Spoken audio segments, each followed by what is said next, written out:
Yo, it's Roth from Metagang. I'm going to bring you my deck profile of the Floowandereeze. I'm going to start right off with it. The Floowandereeze Impin.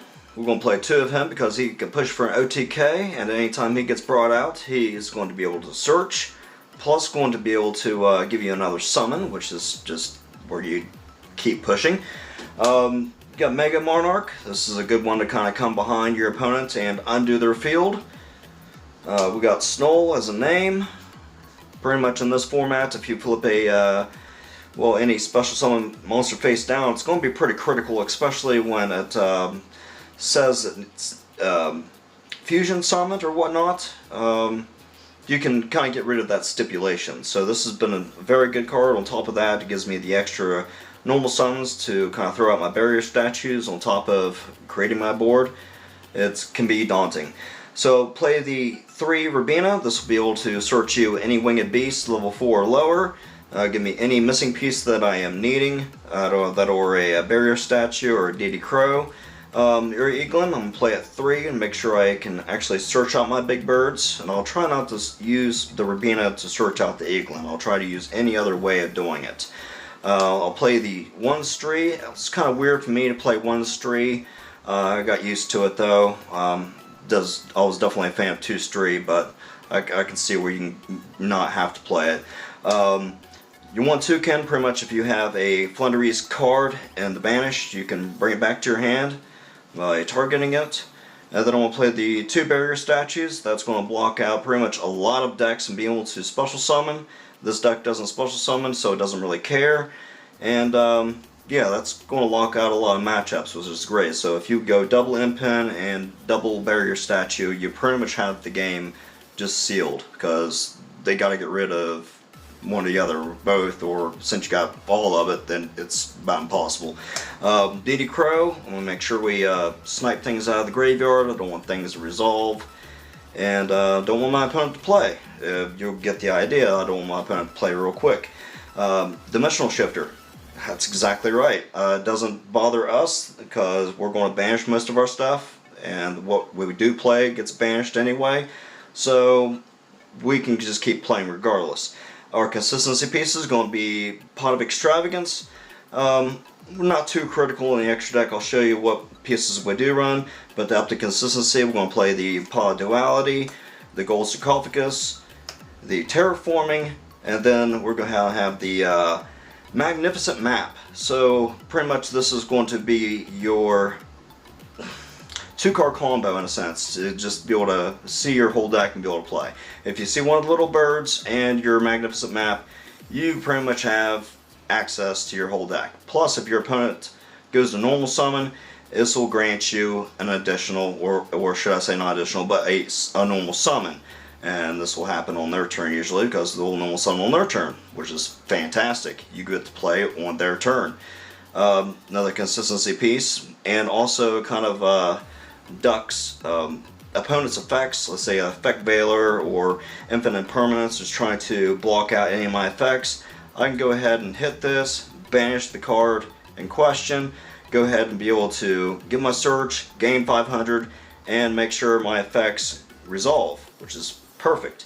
I'm going to play the Set Rotation along with the Mystic Mind to make sure I get to be able to see the pieces I want and make sure I'm the only one playing this game and keep it going that way. I'll play Sales Ban along with Book of Moon, either making sure my stuff resolves or making sure my opponent can't play, because flipping a critical piece down that they have, it seems to be game. It's kind of funny that way.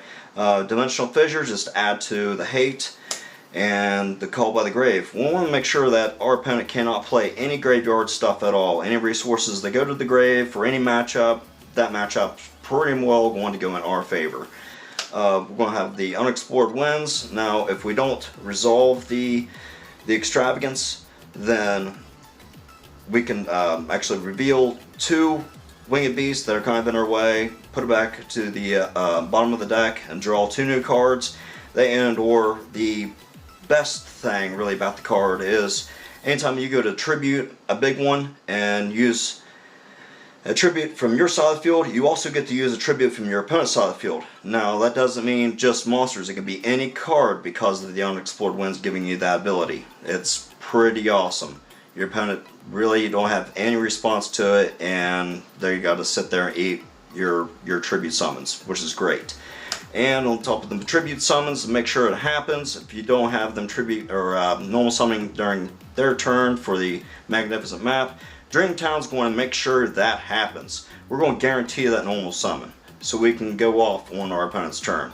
And that's what usually makes them. We circle back around, hit Raza under the board, and yeah, make sure they don't have anything. And on top of them not having anything, I'll make sure we want to play a bunch of hate cards, and where they're going to be the only deck that's playing. Now, on top of that, we've already talked about the extravagance. Now, for the extravagance pieces, since I play level 1s, Link Kribo is going to be there for my protection. We've got Relinquished Anima. Now, this thing's actually going to be a really cool piece because I'll be able to take my opponent's monster and go into the Dark Charmer, and if they're playing Dark, I'll be able to keep advancing my plays. And usually I've been finding myself going into Nightmare Unicorn, using one of the extra birds from previous turn, and pretty much getting rid of the problem piece. But if I had the line I wanted to, it'd be Access Code Talker, and I'd be playing the Access Code Talker on top of all this. But I play the Nightmare Phoenix and the Nightmare Unicorn. Now, besides that, we got Rectal Starling, it's okay. Pulmonate Thrush, get rid of that back row that we don't like. Assembled Nightingale, pretty much this is going to be our protection and our direct attack to push for our AA Zeus. This gives us a protection and our Zeus. Fukucho will give us our protection for the entire turn. If we're worried about being affected or being destroyed by battle, we can make sure we live for an entire turn.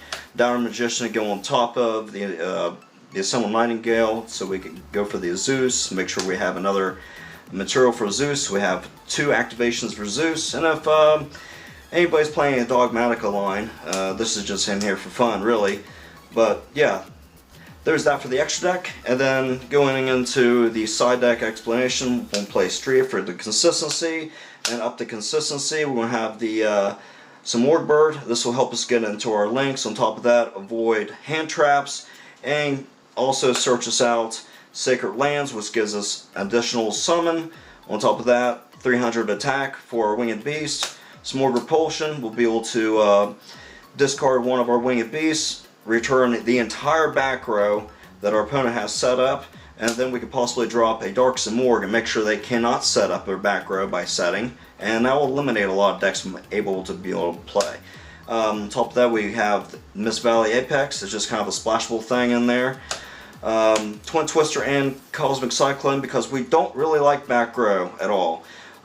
Mystic Mine, of course we don't like big decks either, so we're going to make sure that anything big is not going to be in our way. Let's say Dragoon, DPE, Mirror Jade, any of that stuff is not going to happen. Got Dimensional Barrier, just to ensure that, you know, we get to play and our opponent doesn't. We get to shut it down. And icing on top of the cake, if we're playing against an opponent that inherent summons or pendulum summons, pretty much, we're going to put this in there and stop all their special summons. All they can do is normal summon and play into our field. So I hope you guys enjoyed this profile. Make sure you like, subscribe, maybe comment down below, and stay tuned for some more great content. Peace out.